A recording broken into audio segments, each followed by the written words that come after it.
નમસ્કાર દર્શક મિત્રો, અભિપ્રાય ન્યૂઝમાં તમારું સ્વાગત છે। પાદરા તાલુકા કક્ષાનો 76મો વન મહોત્સવ પાદરા ખાતે ધામધૂમથી ઉજવાયો હતો। પાદરાના ધારાસભ્ય ચૈતન્યસિંહ ઝાલાની અધ્યક્ષતામાં યોજાયેલ કાર્યક્રમમાં વન વિભાગના આરએફઓ, ભાજપના હોદ્દેદારો, નગરપાલિકા પ્રમુખ, કોર્પોરેટરો, મામલતદાર અને અનેક પ્રકૃતિ પ્રેમીઓ ઉપસ્થિત રહ્યા હતા।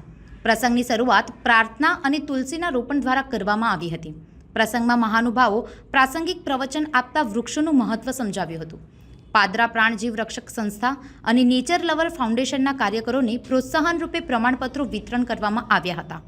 મુખ્યપડે એક પેડમાં મહાનુભાવો દ્વારા વૃક્ષારોપણ કરવામાં આવ્યું હતું। પાદરા નગરપાલિકાની ગ્રીન બિલ્ડમાં વિવિધ પ્રકારના વૃક્ષોનું વાવેતર પણ કરવામાં આવ્યું હતું।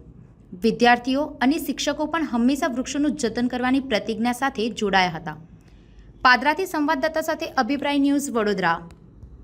76માં વન મહોત્સવનો કાર્યક્રમ આજ રોજ પાદરા નગર ખાતે રાખવામાં આવ્યો છે, જેમાં એક પેડ માં કે નામ કાર્યક્રમ અંતર્ગત સૌ આગેવાનોએ, સૌ વિદ્યાર્થીઓએ એક છોડનું વાવેતર કર્યું છે અને એની સાથે જ પાદરા નગરમાં વન કવચ બનાવવામાં આવ્યું છે। તેમાં પણ વૃક્ષારોપણનો કાર્યક્રમ આજ રોજ કરવામાં આવ્યો છે, જેમાં આશરે 5000 જેટલા વૃક્ષો વાવવામાં આવશે અને 111 જેટલા વિવિધ પ્રકારના વૃક્ષો આ વન કવચમાં રોપવામાં આવ્યા છે।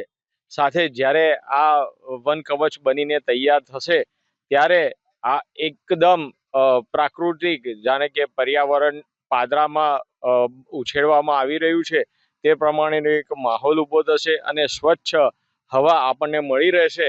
એના માટે સૌ કોઈ પર્યાવરણનું જાળવણી કરીએ અને એક વૃક્ષ એક પેડ માં કે નામ સૌ કોઈ વાવે એવી સૌને અપીલ કરીએ છીએ। 76મો તાલુકા કક્ષાનો વન મહોત્સવ પાદરા નગરમાં ડિસ્કવરી ઇન્ટરનેશનલ સ્કૂલ ખાતે યોજવામાં આવ્યો, જેમાં અધ્યક્ષ સ્થાને તાલુકાના ધારાસભ્ય શ્રી ચૈતન્યસિંહ ઝાલા સાહેબ હાજર રહ્યા, સાથે નગરપાલિકાના હોદ્દેદારો હાજર રહ્યા। સર્વેએ પ્રકૃતિનું જતન કરવાની સમજ લીધી, તેમજ વન વિભાગમાં પર્યાવરણ ક્ષેત્રે સારી કામગીરી કરતા લાભાર્થીઓ તેમજ વધુ વૃક્ષો રોપી પર્યાવરણની જાળવણી કરતા લોકોનું સન્માન કરવામાં આવ્યું। વધુ સમાચાર જોવા માટે અમારી યુટ્યુબ ચેનલને સબસ્ક્રાઇબ કરો અને જોડાયેલા રહો ફેસબુક, ઇન્સ્ટાગ્રામ અને ટ્વિટર પર।